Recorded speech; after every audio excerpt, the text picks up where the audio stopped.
உச்சநீதிமன்றத்தில் திமுக அரசுக்காக வாதாடிய அறிவார்ந்த மூத்த வழக்கறிஞர்கள் பதில் சொல்ல இயலாமல் வாய் மூடி மௌனம் காத்ததை நாடே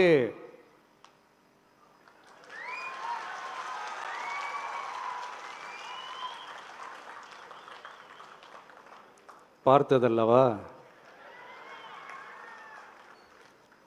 இதையும் முதல்வர் அவர்கள் மறந்துட்டாரா?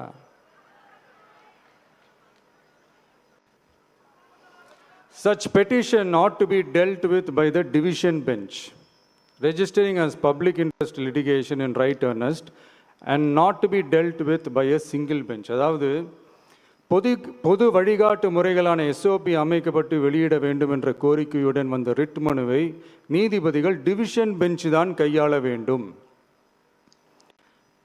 தனி நீதிபதி பெஞ்ச் கையாளக்கூடாது என்றும் உச்சநீதிமன்றம் சொன்னதல்லவா? அது மட்டுமா, கோரிக்கையே இல்லாமல் எஸ்ஐடி அமைக்கப்பட்டது எந்த வகையில் சரி என்றும் கேள்வி எழுப்பியது உச்சநீதிமன்றம்.